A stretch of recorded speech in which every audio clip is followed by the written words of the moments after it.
December 31 தான் கடைசி தேதி. இந்தியாவில் வருமானம் மற்றும் செலவுகள் தொடர்பான சேவைகளுக்கு முக்கிய தேவையாக இருக்கும் பேன் ஆவணத்தை ஆதார் கார்டுடன் இணைப்பது கட்டாயம். இதற்கு மார்ச் 31ஆம் தேதி வரை முதல காலக்கெடு அளிக்கப்பட்டது. இதனையடுத்து இந்த ஒரு கடைசி தேதி நீட்டிக்கப்பட்டது.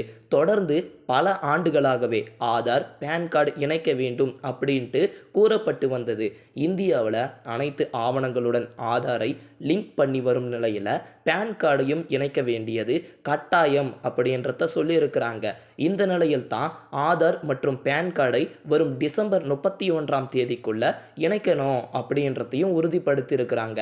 இல்லை என்றால் பேன் கார்டு சம்பந்தமான சேவைகளில் உங்களுக்கு சிக்கல் சந்திக்க வாய்ப்பு இருக்கு. இந்தியாவில் பேன் கார்டு பயன்படுத்தும் அனைவருமே ஆதாருடன் இணைக்க வேண்டியது கட்டாயமாகும் மக்களே. சமீப காலமாக இந்தியாவில் பண மோசடி தொடர்ந்த வண்ணமாக இருக்கிறது. பேன் நம்பரை பயன்படுத்தியும் மோசடிகள் அரங்கேறியிருக்கிறது. இதனையெல்லாம் தடுப்பதற்கு பேன் கார்டுடன் ஆதார் கார்டு இணைக்கப்படுகிறது.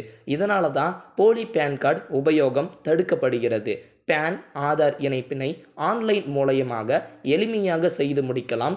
இதற்கு முதல்ல வருமான வரித்துறையினுடைய www.incometax.government.in என்ற அதிகாரப்பூர்வ இணையதள பக்கத்திற்கு செல்ல வேண்டும். இதையடுத்து முகப்பு பக்கத்தில் காட்டப்படும் குயிக் லிங்க் என்ற ஒரு ஆப்ஷன் தேர்ந்தெடுத்து லிங்க் ஆதார் என்பதை கிளிக் செய்ய வேண்டும். இதனையடுத்து தோன்றும் புதிய பக்கத்தில் பேன் கார்டு, ஆதார் அட்டை நம்பர் மற்றும் பெயர் உள்ளிட்ட தகவல்களை நீங்கள் வழங்க வேண்டும். ஆதார் மற்றும் பேனில் உள்ள போன்ற அனைத்து விதமான தகவலையும் நிரப்பி கீழே கொடுக்கப்பட்டிருக்கும் செக் பாக்ஸையும் நீங்கள் கிளிக் செய்ய வேண்டும். அதன் பின்னர் லிங்க் ஆதார் என்பதை கிளிக் செய்ய வேண்டும். தேவையான தகவல்களை வழங்கிய பின் அனைத்தும் சரிபார்க்கப்படும் மக்களே. அனைத்தும் சரியாக இருக்கும் பட்சத்தில் ஆதார் பேன் கார்டு இணைக்கப்பட்டதான குறுஞ்செய்தி விண்ணப்பதாரருக்கு அனுப்பி வைக்கப்படும் அப்படின்றத சொல்லியிருக்கிறாங்க. உங்களுக்கு எதனா கருத்து இருந்துச்சுன்னா மறக்காம சொல்லுங்க.